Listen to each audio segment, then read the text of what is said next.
In just about an hour, the crew aboard Artemis 2 will return to Earth for the first time in 10 days by splashing down in the beautiful Pacific Ocean near San Diego. Well, we'll have coverage of that starting at 6:30, and immediately following, we will hear more about the mission with a post-Splashdown news conference.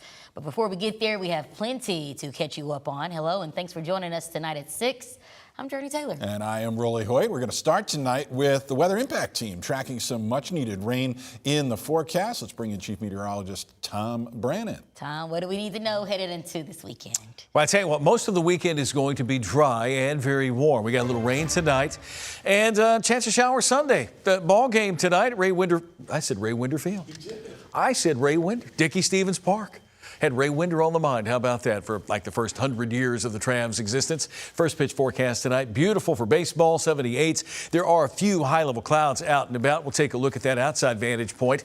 And what we're seeing are the tops of some of these showers and storms that blossomed in the River Valley in northwest Arkansas. They're now beginning to settle down a bit. Here's what they look like. There are a few out there. Scott County, parts of Yell, Pope, Conway County, even up towards Stone and Izard counties. I tell you, they're not complaining up here. They need the rain. We need the rain. But this is where it will more than likely stay for a good part of the evening. And as soon as the sun sets, we'll lose some daytime heating.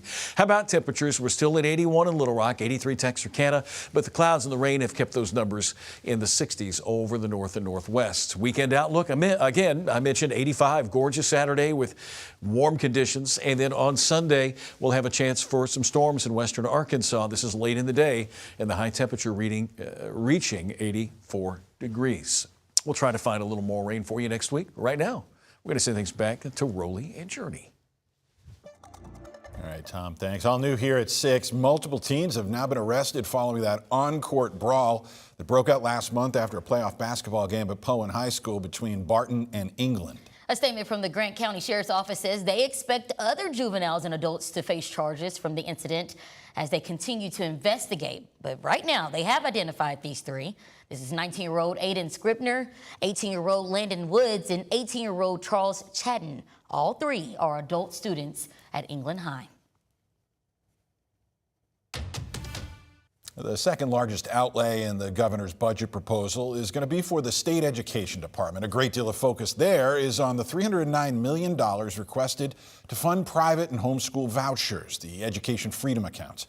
Critics of those programs point to problems in other states where people got their hands on the money and then spent it on things other than education.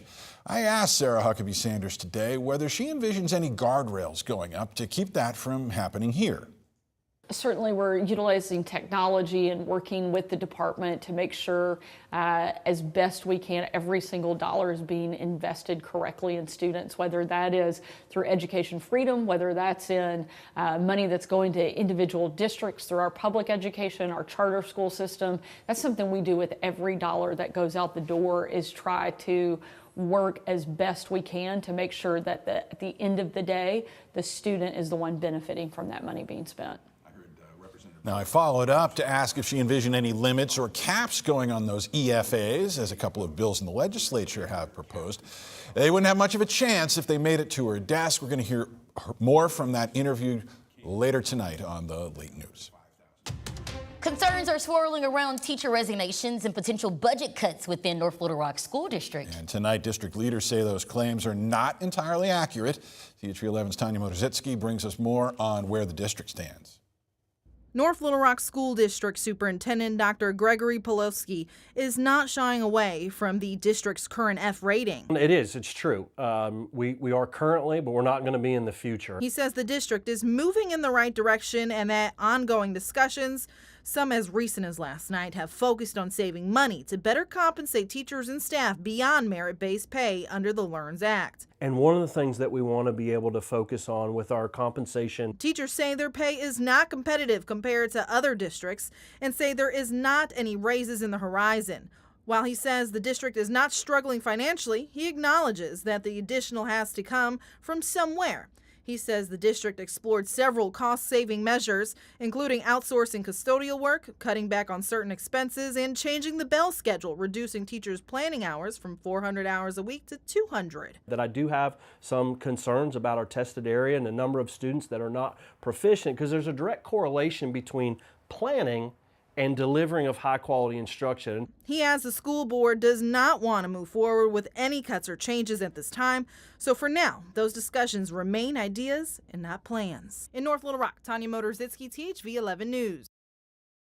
There have also been rumblings about a mass exodus of teachers leaving the district. Dr. Paluski says turnover numbers are on par past years, and that teachers leaving the district, well, it's nothing new.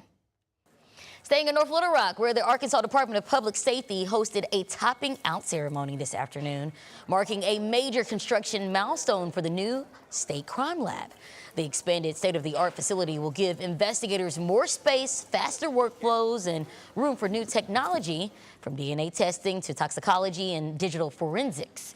Leaders say it will only strengthen their ability to make the community safer and stronger.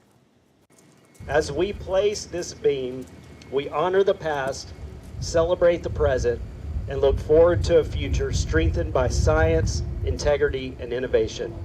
We will never waver in our belief that the truth and justice matter, and we believe that the work done here will make our communities safer and our state stronger. Leaders also say the current lab has been stretched to its limits, and this new building is designed to keep up with growing demand for years to come. U.S. and Iranian negotiators in Pakistan ahead of high-stakes talks that they hope will lead to long-term peace in the Middle East. But the Trump administration is already preparing for a military response if things don't go that way.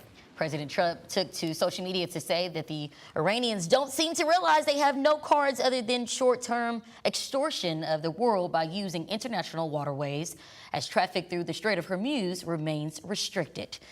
And as optimism for peace grows, gas prices are starting to go down, and today actually dropped the most since the war began in late February. This is according to the AAA. The national average for the gallon of gas dropped to $4.15 today. It's only a 2-cent drop, but it's actually the first time that the average price has gone down by more than a penny. And don't forget, we are counting down the minutes until that Artemis 2 crew lands. The U.S. Navy is there off the shores of San Diego playing a critical part.